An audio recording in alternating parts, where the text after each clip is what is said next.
Tennessee, a bounce-back game on the road last night at Missouri, a 19-point victory. We're going to break all that down, plus a little bit more on Cody Burns' departure.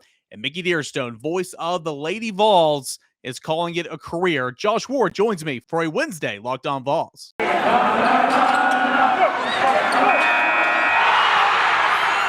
are Locked On Vols, your daily podcast on the Tennessee Volunteers. Part of the Locked On Podcast Network, your team every day.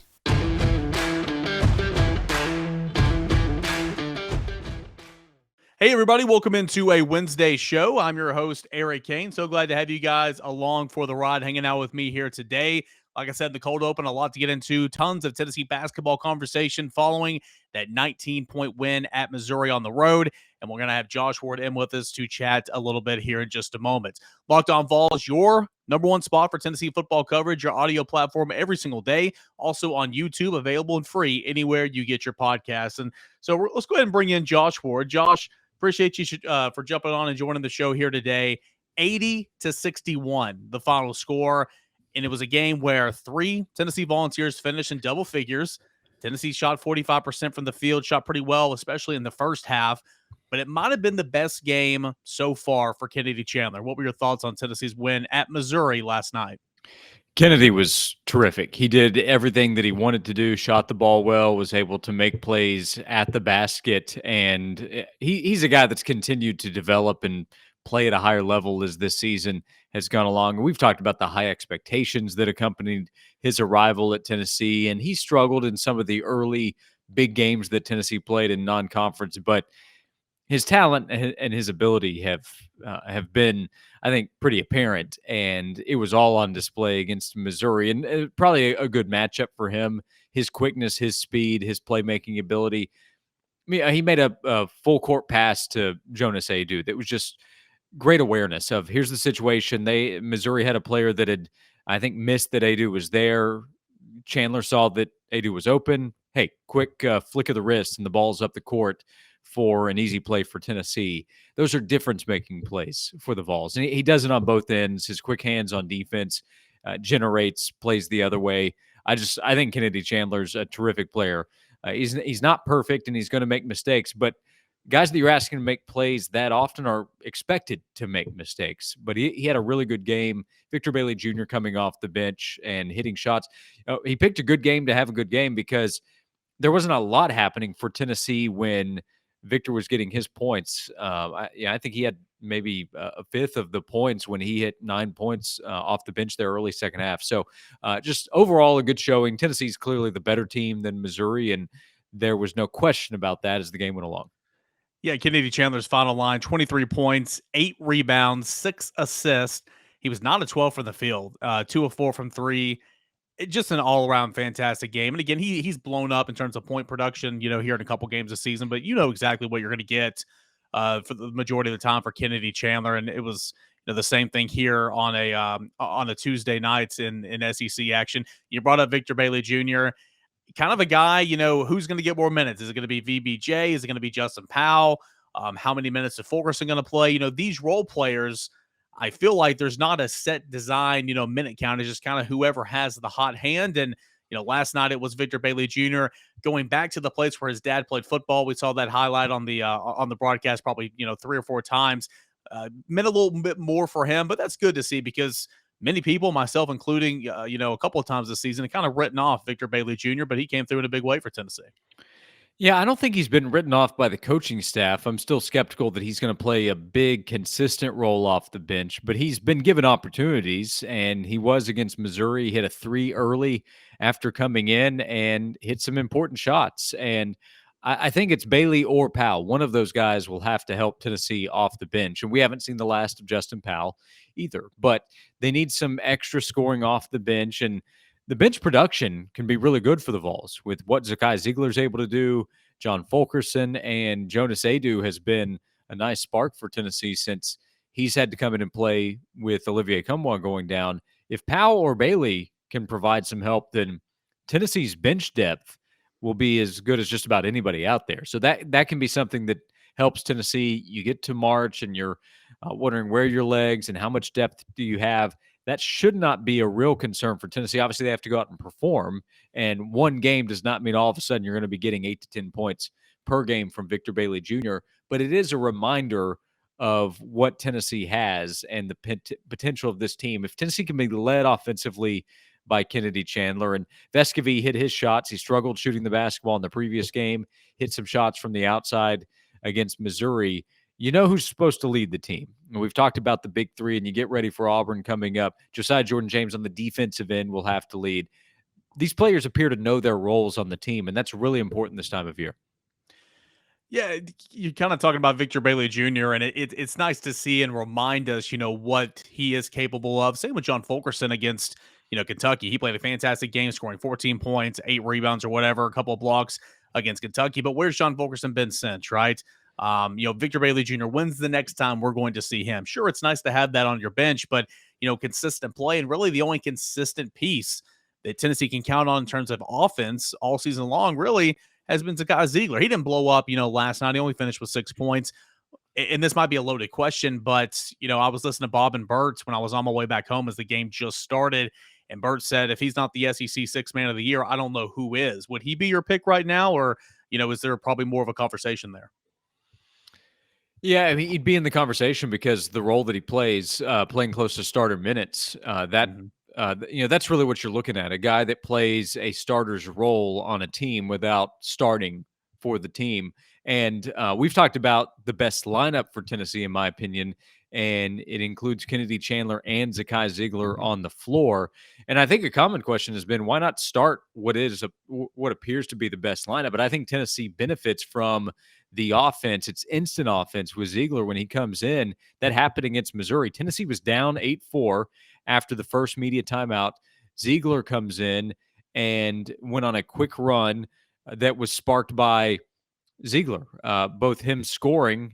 You're right, he didn't score a lot in the game, but he did quickly and then set his teammates up on some easy baskets. And all of a sudden, Tennessee had the lead. And in that first 4 minutes, Missouri, it's a very quick start, but Missouri was trying to set the pace. Tennessee quickly changed that, and that was thanks to Zakai Ziegler coming into the game. That's why he comes off the bench for Tennessee and why he plays a big role over the course of 40 minutes. Josiah Jordan-James, the 4th consecutive game that he's really struggled to find the bottom of the net offensively. Now, he got his points tonight, 9 points.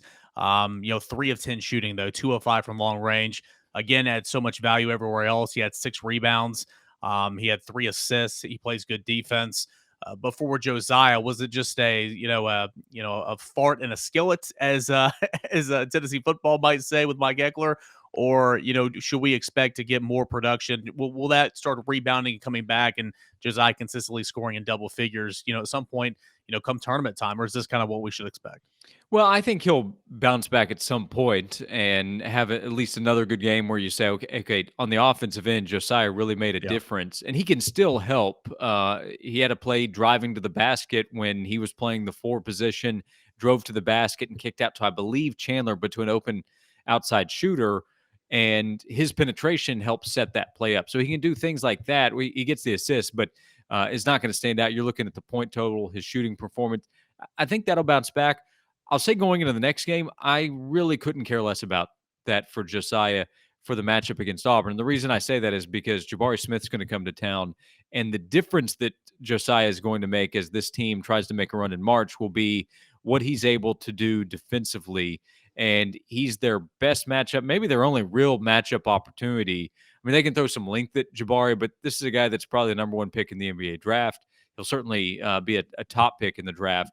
And Josiah defensively is going to be somebody that has to step up in this game. So obviously you want him to help offensively. And if he hits shots, he's going to have some. You want him to go in. That's not my biggest concern for Josiah. I'm going to look for Kennedy Chandler and Santiago Vescovi. And then some of these other guys we've talked about. Zakai will get his shot opportunities. I'm going to look for those guys first to lead the way. John Fulkerson, step up and get 8 to 10 points. And that'll fill your role. Josiah's biggest role, I think, is on the defensive end. If he provides a big scoring output, then watch out for this Tennessee basketball team. But that's the secondary role I look for from Josiah right now.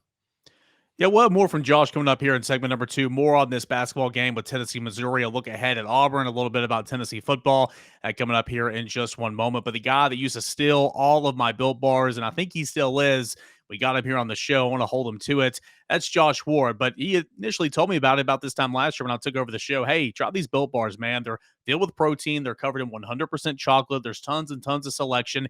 It's a great alternative to that of a candy bar because when we're splitting hairs here and looking down at the ingredients, Built Bar's got just around 130 calories compared to 240-ish calories for your standard candy bar. Only about 4 grams of sugar, 4 net carbs, but it's 17 grams of protein. It's that perfect pick-me-up for the early afternoon, maybe a mid-morning snack, whatever the case may be.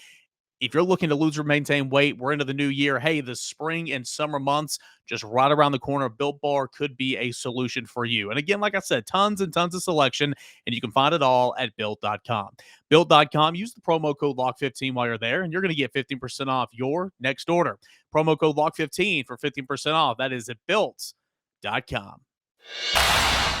Segment number 2 of a Wednesday show. Welcome back into it. I'm Eric Cain. Josh Ward joining me here as well on this episode of Locked On Vols as we reflect on Tennessee's 80-61 victory on the road at Missouri. I mean, we can dissect this any way you want to, Josh. I mean, Tennessee, 45% shooting from the field, made half its 3-pointers, 9 of 18.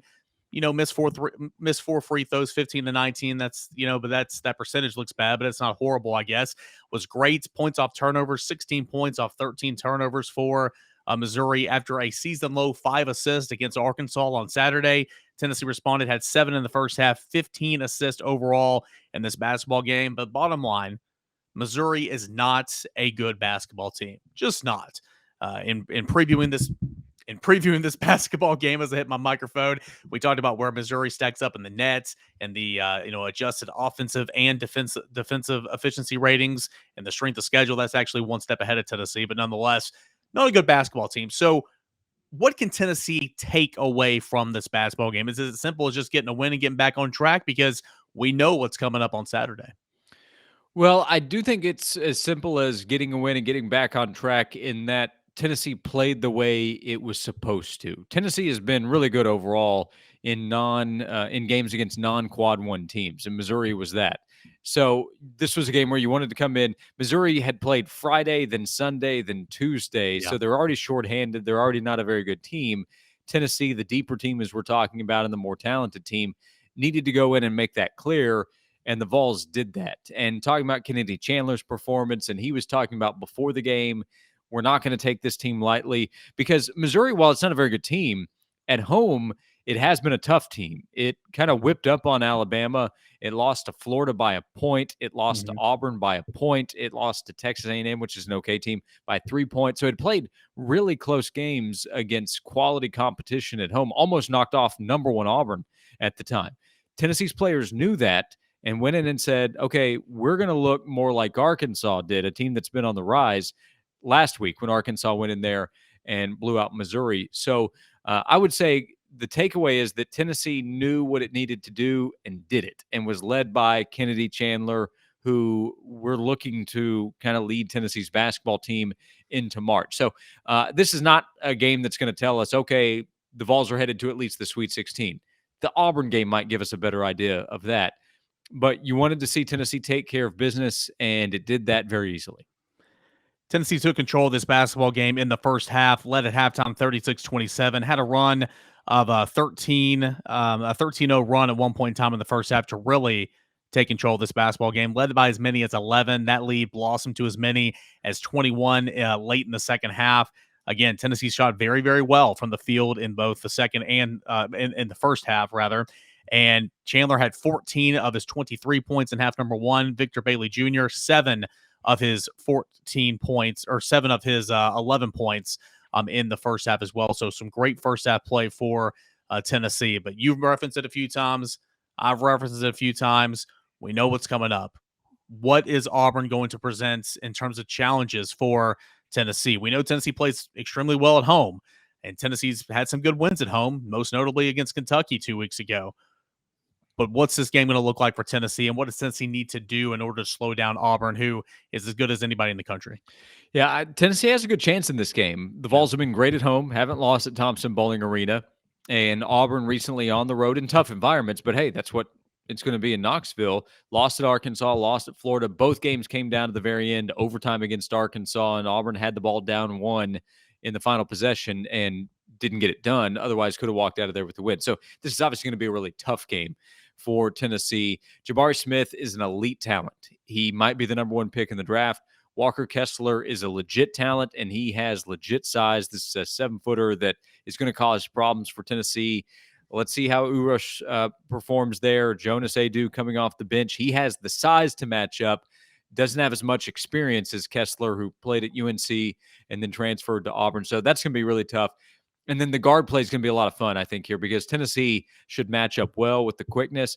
But Johnson for Auburn, bit of a crazy man out there. And he's going to be, I'd say, excited to play in the environment that will be Thompson-Boling Arena. Green can play. And Bruce Pearl's team is going to know what to do when they go out there. Bruce has he's rattled off a bunch of wins in a row against Tennessee. And obviously he's going to be excited to return to Knoxville. His team is going to know that this is his former spot. While many years have passed since then, it still means a lot. So it's just going to be a great environment. I'm going to be at Thompson-Boling Arena. Can't wait to be there to see the game. But this is a huge matchup. If Tennessee had beaten Arkansas, this game would have meant a ton for the SEC standings. Tennessee's not out of the race, but to win the SEC, to at least get a share, the Vols need to win this weekend, as there's a 2-game difference with Auburn and Tennessee. But it's a matchup where Tennessee can either find some advantages or feel really good about how it stacks up. Yeah, he's going to be there. So he's giving you permission to jump the barrier there, go down to the media section, go sit right beside Josh, say hello, because he's pretty much inviting you to come down and say hi. But I'll probably be kicked. Let's be real. I'll probably be kicked out of the media section. So don't worry about looking for me there. Kind of on that note too, when we're talking about Kessler, and we're talking about some of the bigs for Auburn, and this goes beyond Auburn, but especially for this upcoming matchup. I mean, I was talking with your nephew Logan Ward during the game, and I mean, what big does Tennessee have to rely on right now? Sure, Aidoo is playing better, and I like the way he's playing, and he's getting his minutes, and he's being productive in a manner, playing his role for Tennessee. Brandon Huntley-Hatfield had a couple dunks tonight, looked good at times, but not consistent there, not consistent with Fulkerson. Uros gives you nothing offensively. He's a liability defensively as well. None of those guys have proven, except for Aidoo, maybe, to be a great defensive player to this point.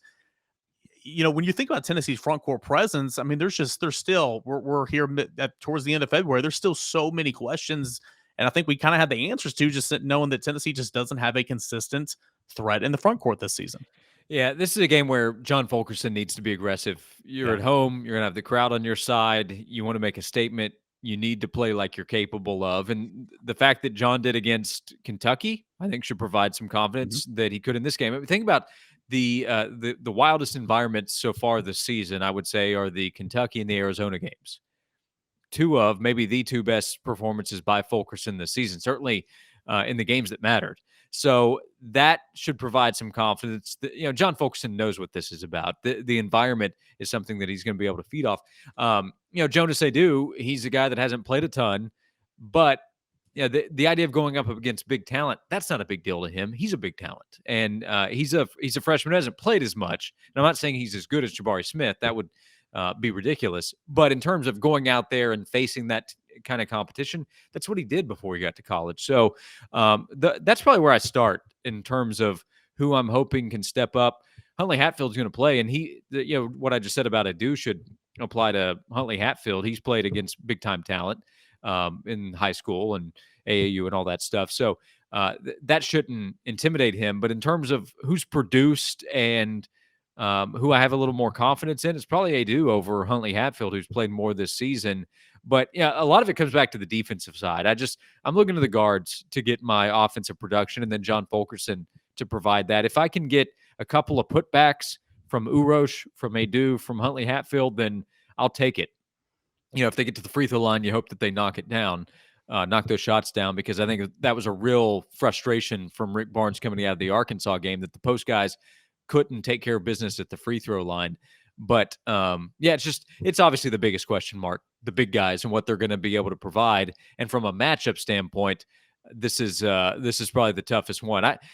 Aidoo blocked some shots and did some good things against Missouri. Clear advantage against Mizzou that won't exist against Auburn. So hold your own, and then hope the guards can get the offensive production and hit some outside shots. This is going to be a good one. Tennessee hosting Auburn on Saturday.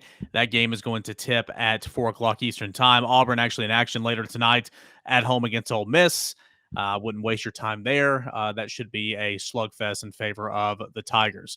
Let's shift gears here. Two more questions. First, we'll start with Cody Burns heading to the NFL, heading to the New Orleans Saints. That pipeline, Knoxville to New Orleans, man, it's strong, right? Yeah, Sean Payton's gone, but the pipeline's still open. Yeah. How big of a loss is this for Tennessee? I see a lot of people, and a lot of people in our industry too, and I said this on the podcast yesterday, that are kind of saying, well, hey, this is not that big of a loss. Not that big of a loss. He wasn't that good anyway. I mean, let's hold on a minute, okay? Do I think that this is a huge loss for Tennessee? No, I don't. I think this is a very replaceable loss for Tennessee. But let's not act like Cedric Tillman, and I understand it's a product of the offense too, but let's not act like Cedric Tillman was the same player this year that he has been his entire career. Let's not act like Velus Jones was the same player this year that he was his entire career at the receiver position, because that would be false. I think that I don't think he's a good recruiter, but I think that the work that he did was fine this year, and I think it's worth noting that Tennessee's offense was good and the receivers were good as Tennessee continues to look for a new wide receivers coach.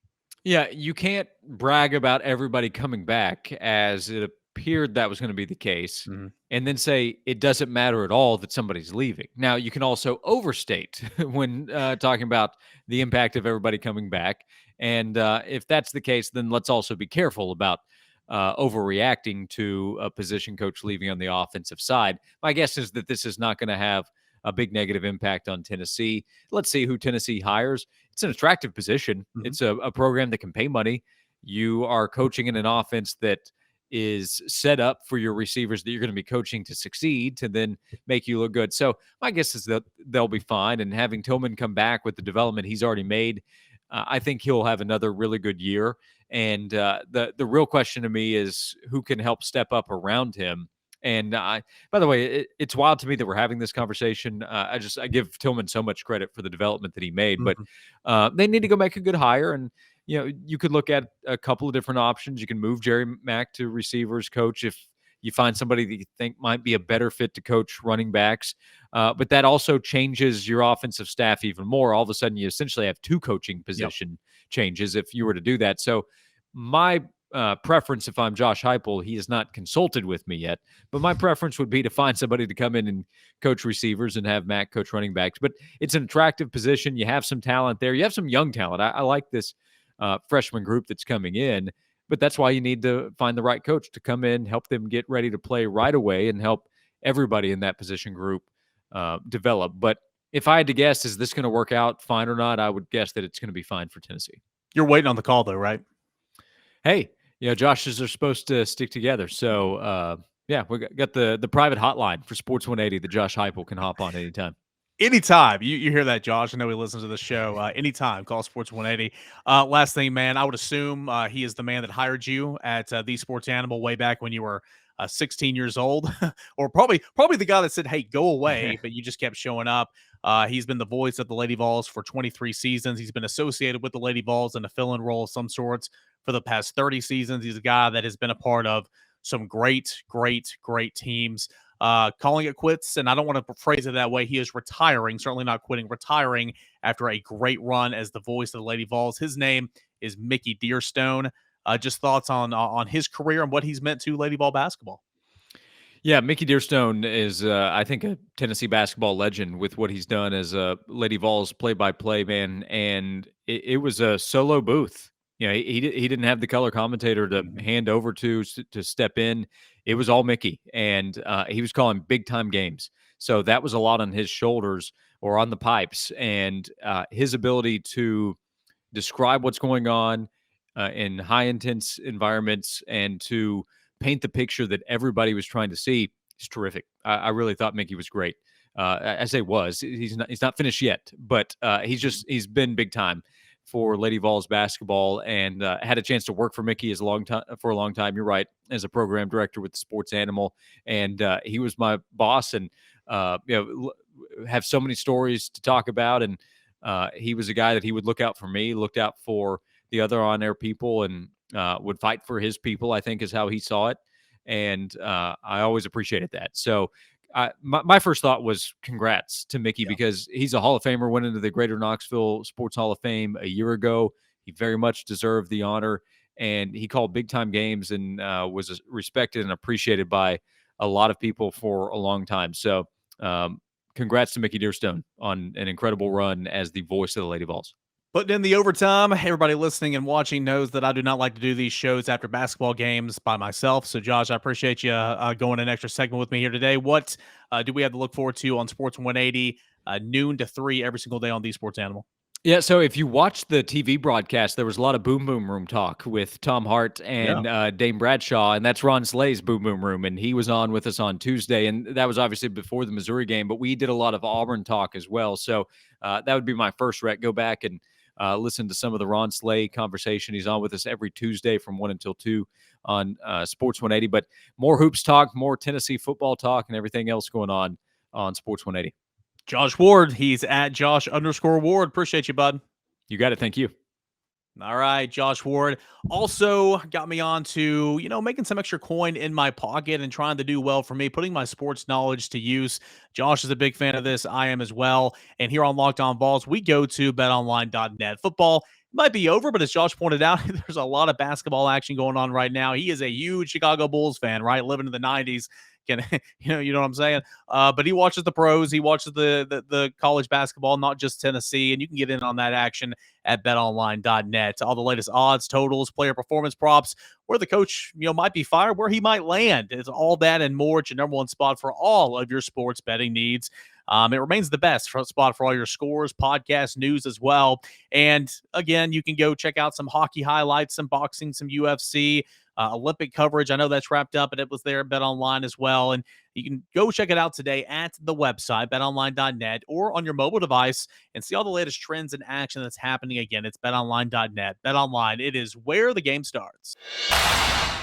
Time to tie a bow on this edition of Locked On Vols. Welcome back into it. Big thanks to Josh Ward for hanging out with us for segments 1 and 2, recapping what was an 80-61 win Tennessee over Missouri last night. Looking ahead to Auburn, a little bit about a little Tennessee football coaching staff opening and about Mickey Dearstone, who is stepping aside following this season. We're going to talk about that here in segment 3 as I welcome you back. I'm Eric Cain, guys. Thanks so much for hanging out with us here today and subscribing on YouTube for Locked On Vols and all of your audio platforms. Locked On Vols, that is your team every single day. Of course, that is the Tennessee Volunteers, completely free and on every single platform. So, yeah, Mickey Dearstone.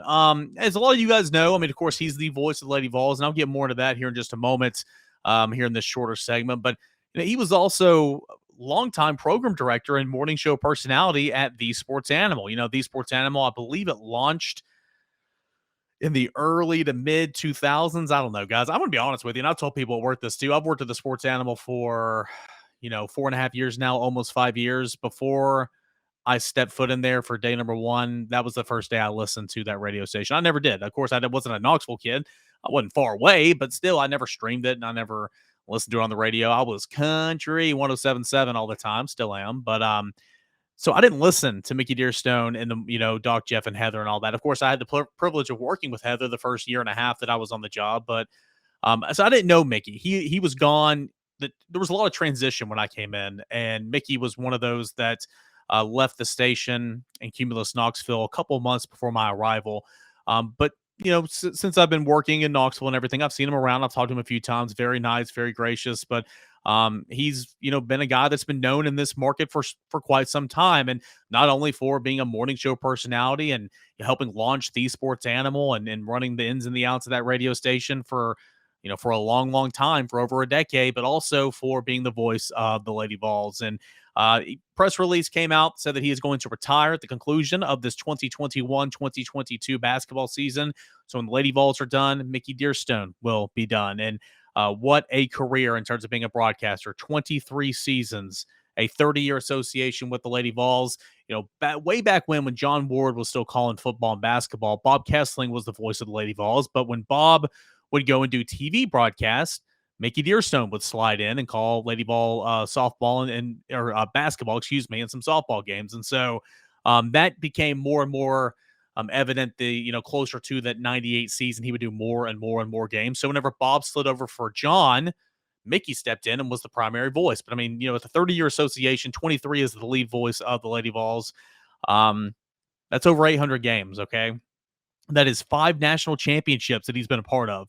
1996, 1997, 1998, 2007, and 2008.